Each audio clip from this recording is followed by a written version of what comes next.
Before we were anything else, professionals, partners, or parents ourselves, we were children. And at the heart of that identity are our parents. Whether present or absent, supportive or flawed, nurturing or distant, parents leave a permanent mark on our souls. They're the roots from which our lives first grew. For those blessed with loving parents, they are often our first teachers, our first protectors, our first source of love. From their arms, we learn safety. From their words, we learn belief. From their discipline, we learn responsibility. They're the first ones who stayed up when we were sick, who celebrated our smallest victories, and who offered comfort when the world felt unkind. A parent's influence extends far beyond childhood. Even as we age, their voices echo in our minds. The advice they gave, the lessons they lived, the way they responded to life. Their habits, values, and even their fears can shape how we see the world and how we treat ourselves and others. That's why the role of a parent carries such tremendous responsibility. But no parent is perfect. They make mistakes. They lose their patience. They carry wounds from their own upbringing. Understanding this doesn't excuse their faults, but it brings compassion. Many parents do the best they can with what they have and with what they know. Often, they love us in the only ways they were taught.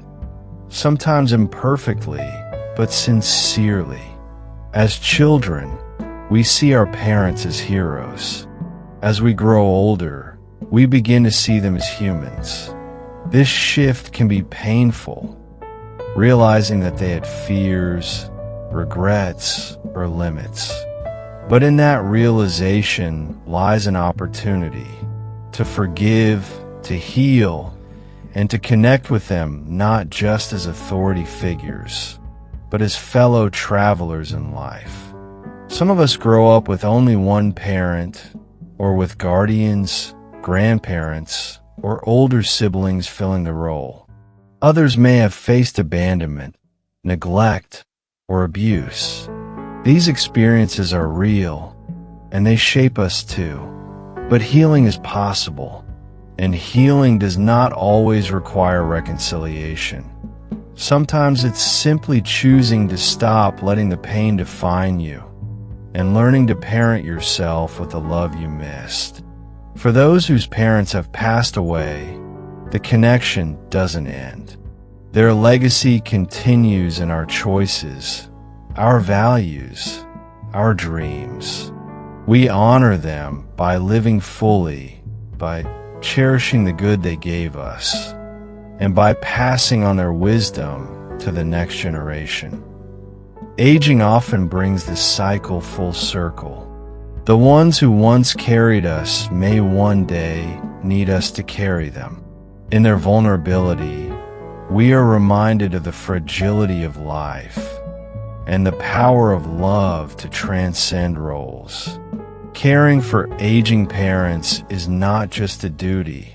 It could be a final act of gratitude for the years they gave to us, even if imperfectly. If you still have your parents with you, take time to call, visit, and thank them.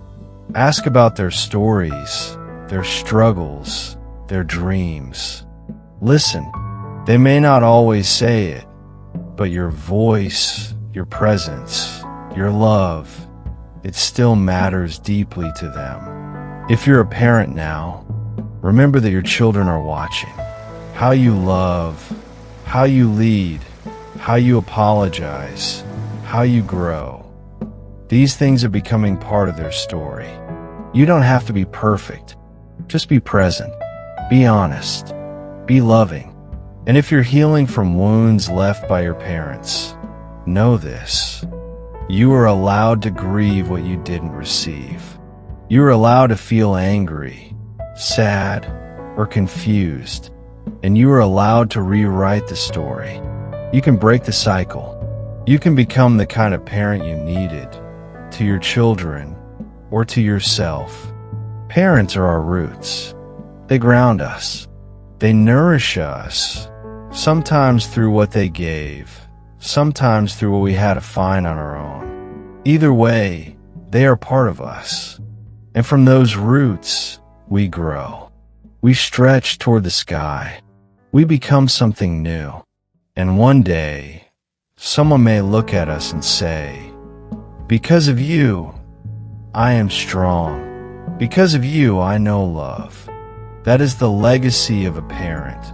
Not perfection, but presence. Not control, but care. Not always getting it right, but never giving up.